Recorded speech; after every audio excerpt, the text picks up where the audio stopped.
Welcome to this week's Grizzlies Spotlight, covered by ATI Physical Therapy. I'm Nate Gatter, joined this week by Grizzlies infielder Joel McKeithan.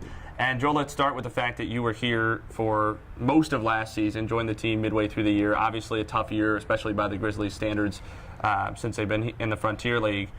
What do you think has changed in the locker room, on the field, whatever, this year that's allowed the Grizzlies to have a significantly better start? Yeah, I think we got a good group of guys. I think we've meshed well over spring and through the start of the season. I think it's just all about getting in a rhythm. Last year, we weren't able to really get in any rhythm. We had some talented guys in the lineup like we do this year. So it's just about getting a rhythm. I feel like we've got off to a pretty good start, but still trying to get things going, and I like what we got going. For yourself offensively, it's been a good start, especially with power, a couple of home runs in the early going, including one in Washington over the scoreboard that yours truly estimated at probably 420, 430 feet. And you said to me at the time you think that might have been the furthest ball you've ever hit.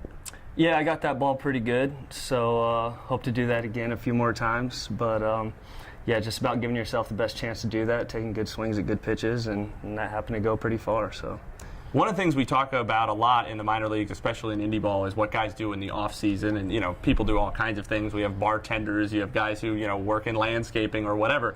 But you have one of the more interesting jobs, one of the only baseball-related offseason jobs, working at Driveline Baseball in Seattle. Tell me a little bit about Driveline for people who aren't familiar with it and kind of what you do.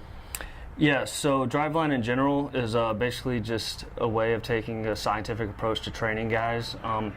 We work with professional athletes, high school guys, college guys, and just kind of assess them and see where their deficiencies lies, you know, physically, mechanically, and all that, and look to take a scientific approach to tracking the data of what they're doing, training every day, and applying to that to how they get better. So. And you've done a little bit of that. I mean, obviously you don't have the technology and things to be applying a lot of that same data here with the Grizzlies, but at least applying the principles that you've learned from that data in what makes a good swing and bringing that to some of the younger guys with the Grizzlies. I know last year Brent Sakurai gave you a lot of credit for helping him transition midway through the year from his college career swinging with aluminum then to switching to a wood bat, and he had that real power surge down the stretch last year.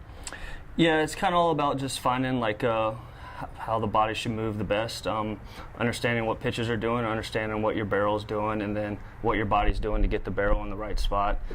So I'm just there to kind of watch and share some things that I've learned, and you know, they understand everything, and they're really getting after it, and you know, it's great to see when they have success because it's good for everybody, and it's just a good thing. One more thing. It seems like you guys are having a little bit more fun this year, too. Last night, we got the chance to see for the first time on the video board the little intro videos that guys have when they're coming up to bat, and I think yours was one of the best on the team. Gave you the kiss of the bat and then the little wink. Could you show us the wink, and like what was the inspiration for that? That was kind of out of nowhere. That might have been the best wink I've ever done. I'm not a great winker, so I won't do it again. But yeah, I actually wasn't even sure if they were going to put that up there, but I guess they did. I may have to change it up, but that's all right for now, I guess. So he's not going to give us another one. If you want to see the wink, you got to come out to one of the Grizzlies' remaining home games here at GCS Credit Union Ballpark. Plenty of time to come out and see a team having a lot more success so far this year. Joel, thanks for joining us. All right, thank you. Joel McKeithan on this week's Grizzlies Spotlight, covered by ATI Physical Therapy.